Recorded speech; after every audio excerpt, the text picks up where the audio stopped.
All right, you guys. Well, several of you have asked me to kind of share some of my hacks that I've done here at the ranch and on my place. And so I'm going to start doing that. I know there's a lot going on in the world, but sometimes it's good to take a break. I know that the Honey Milk Ranch isn't for everybody, but plenty of you have asked specifically for me to, take breaks from the daily decodes and watching the world and kind of get into some of this other stuff. So here's the update, you guys. Now, first of all, here's something that I probably haven't shared with you guys. We all know that trim, window and door trim can be very expensive. So I wanted to share this hack that I did when I had this installed. This is 1x4 pine. And at least when I purchased this, it was super inexpensive. And so this 1x4 pine makes a very good window casing treatment, as you can see. Now, I did not install this. I hired someone to do this for me. And this was like a couple years ago, but I thought I would start with that. Now, this spice rack is something I did myself. I made this. I just took a bunch of the leftover 1x4 pine. As you can see, it's the same stuff, and I put it all together. If I had to do it different, I would have definitely coated it with some kind of clear coat, because I just touched it and it's actually kind of greasy, so that's not good. So great spice rack. Also, I would make these a little bit taller, because as you can see, some of these barely fit in here. So you got to measure whatever spices that you're using, and that's how you can decide how big to make these. And this one, let's see, how did I put that in? I don't remember how that went in, but anyway, spice rack project. Here's another cool thing, under cabinet lighting, as you can see, but these are like super cheap on Amazon. And you can, what I did is I hacked it so that they can actually, so that they plug in here. So there, you never have to take them down to recharge them. I simply ran this line through. I did have to drill a hole, and right down here into one of those cube plugs, and you can like zip tie it with little zip ties and stuff. Anyway, very cheap under cabinet lighting, and you just wire it. You can actually buy these are called USB-A to USB-C cords, because these take a USB-C, these lights, and you just have it plugged into the block down there, and it's like permanent, so you never have to, like I said, take it down and charge it. Now, these lights, because I got them under here too, and they come on, they're basically motion detected, so when I walk into the room, they turn on and then they turn themselves off. It's really cool. Anyway, they're held on by magnets. Whoa, I'm gonna pull that off. They're held on by magnets, so basically self-adhesive, and then perfect, right? So another little hack. I'm giving you guys up all the goods, aren't I? If you need counter space, these cutting boards, great for extra counter space. So that's another little hack. I pull those out and I could do dicing and all that stuff. Okay. These are my sun-dried tomatoes, and basically what I did, there's a recipe. It's 250 degrees. Put it on a cookie sheet with some parchment paper, 250 degrees for 2 to 3 hours, and you just do it by vision, by sight, and you just watch and wait till they dry up. Now, I did pre-salt these before I put them on the sheet, or I put them on the sheet and then I put salt and pepper on top, and that was it.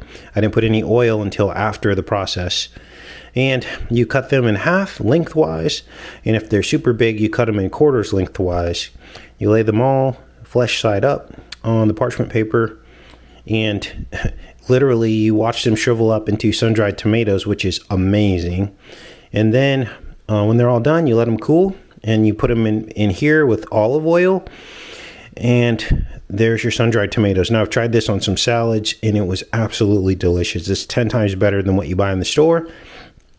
And it's a good way to basically go through these tomatoes without wasting them, because this preserves them. This will last forever. You don't even have to refrigerate this, and it's naturally salted and peppered during the process of drying it out.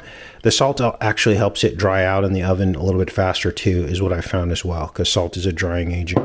So that's the latest harvest. Like every day I pull out a whole sheet of these like this. And here's my Cherokee purples. This one's a little bit small, but I'm really pleased with the Cherokee purples. They're very delicious. Very, very delicious. And they're hearty. They don't spoil really fast. And I'd rather have them like this than way too big and like cracked and all weird looking. They're just like, that's like the perfect size for the Cherokee tomatoes. So the garden really performed this year.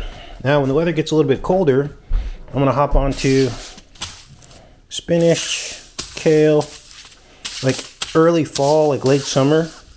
As the other plants start to die, I'll hop onto this stuff. Arugula. Here's the basil I planted. Romaine. And butter crunch. Not a big fan of butter crunch. To me, that's just like iceberg lettuce almost. But these are all organic, non-GMO heirloom seeds. So if I let them flower, I can just replant. The seeds are pretty cheap, even for these. I think it was like 10 bucks for all this, or 10 or 20 bucks for all this. So that'll be fun. Okay, update on the wine. And then I'll take you guys out to the garden because apparently the fence did absolutely no good at all. The animals just scaled the fence and they were right back in the tomatoes. So I'm going to electrify the fence, and I'll show you the hack of how to electrify a chicken wire fence.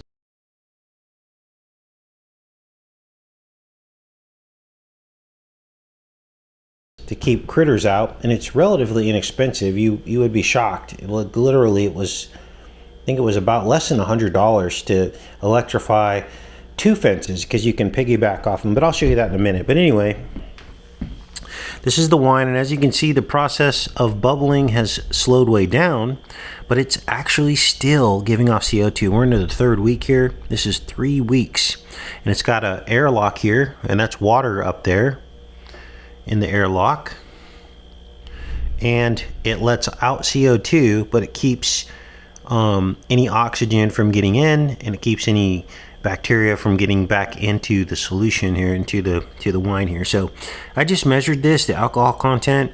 I think it's up around 10 or 11%, but it's still got more to go. So literally I could bring this all the way to like 15%. You don't want to go too much higher than that, because then it'll start tasting like you're drinking brandy or something. But as you can see, the bubbles are still going. Bubbles are still going, but not nearly as aggressive as it was before. So that means that most of the sugar has been converted. And down the bottom here, that's actually dead yeast, and it's also sediment and stuff like that. Some of it's alive, but most of the dead yeast will fall to the bottom. And so yeah, here's the wine update. Let's see what else I have going on in here. And we'll do more shows in the future and give you guys more of the hacks and stuff. But yeah, let's go out here. Kind of warm.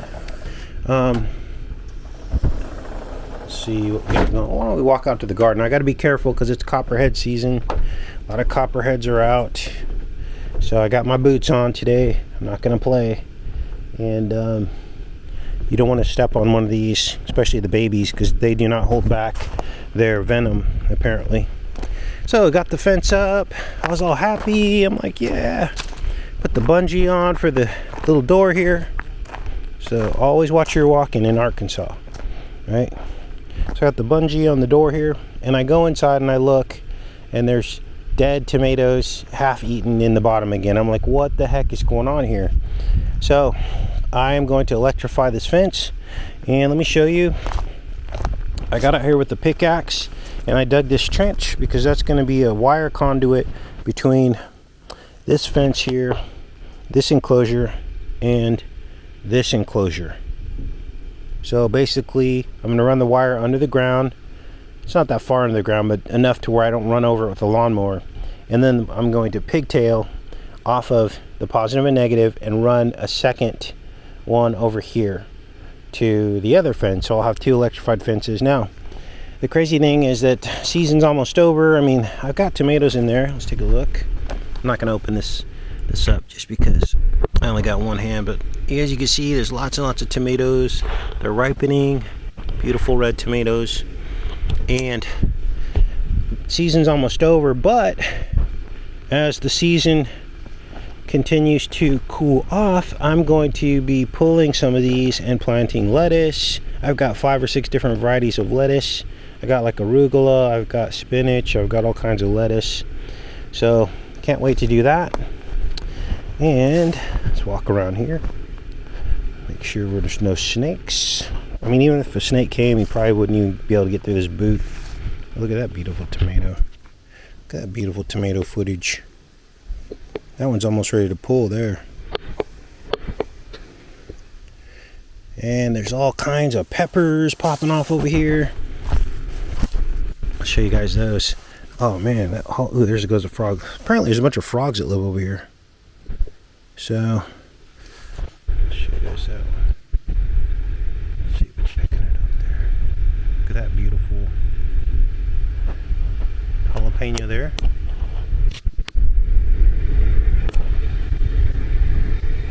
That's a big one. So the jalapenos are coming in. I've also got serranos in here.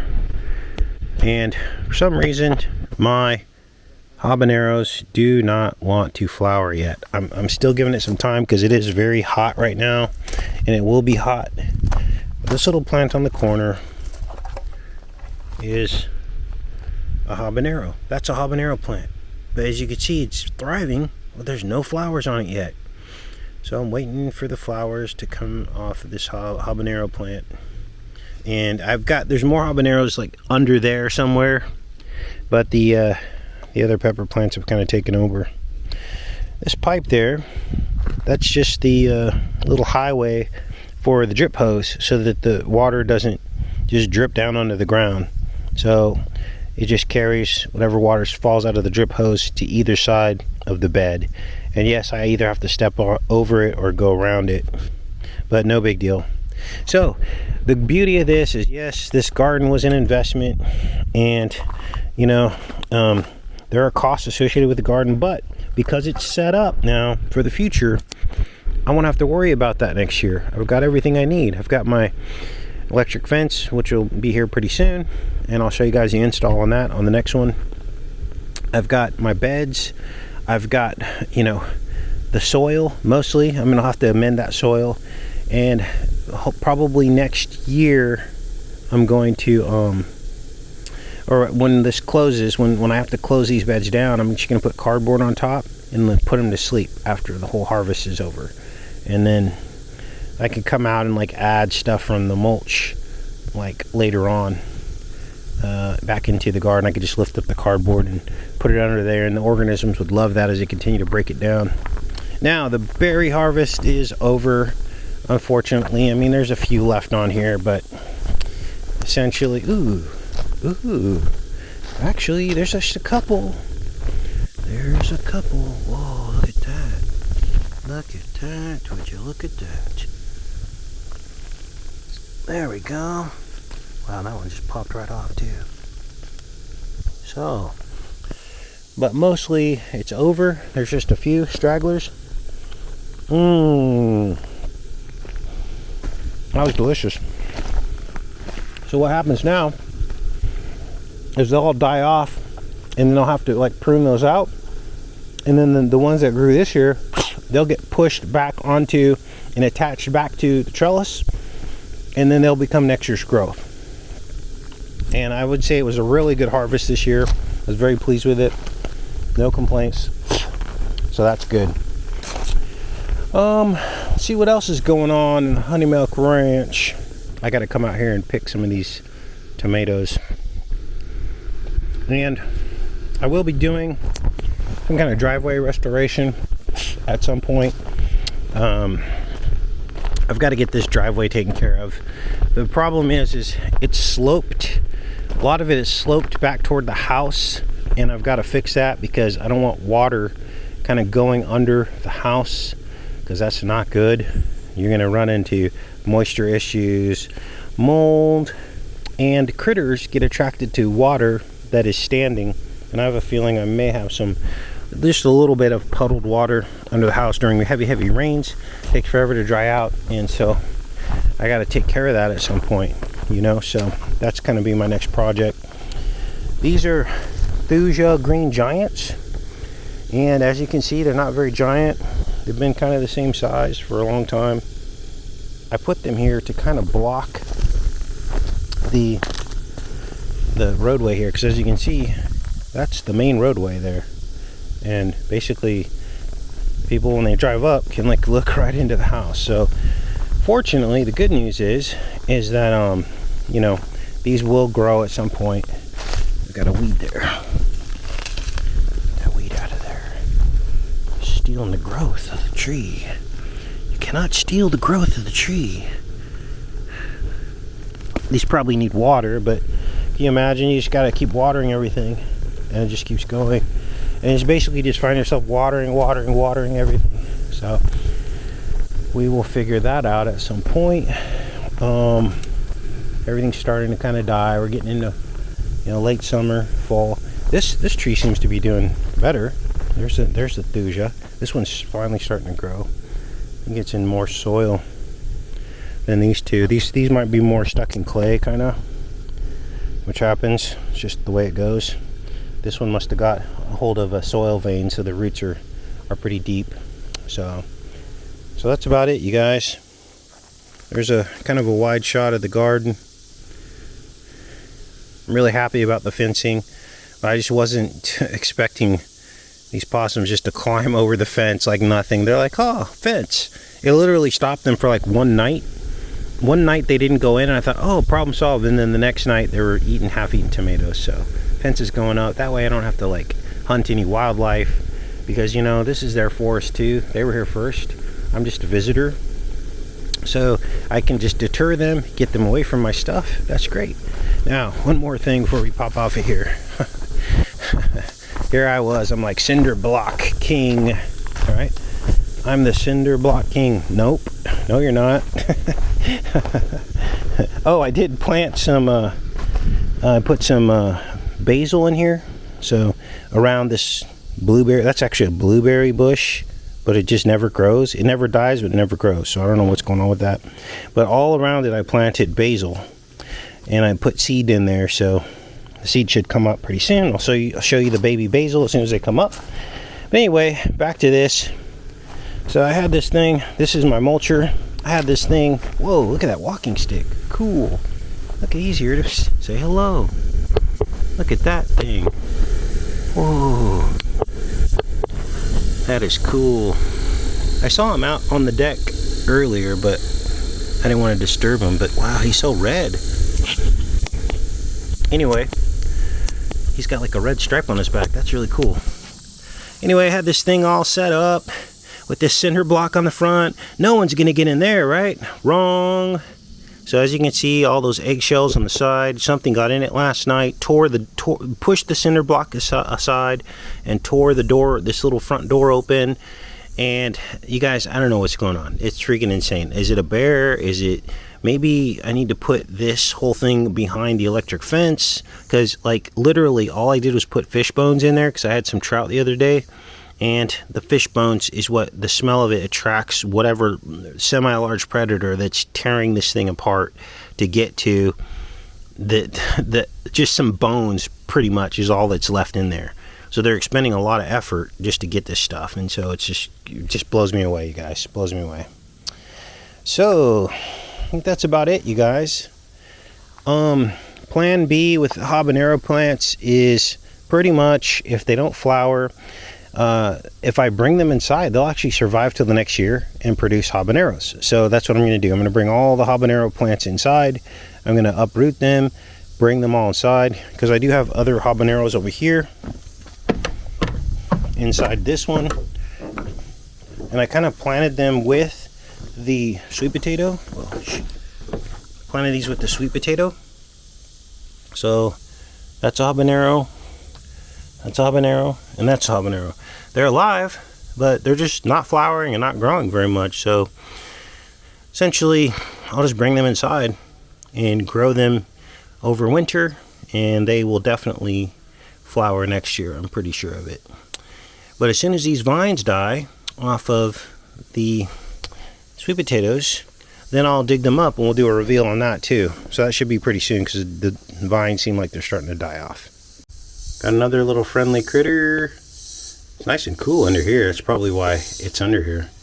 It's just nice and cool breeze coming through here. Wow. Very cool. It's big, huh? Thing's like 2 inches. There's a spider in there. Oh. So a spider hanging out with this thing. This green thing. You guys are laughing at me. I'm like, Casey, you should know what that is. I've been in the South for 4 years now. You should know the name of that. All right.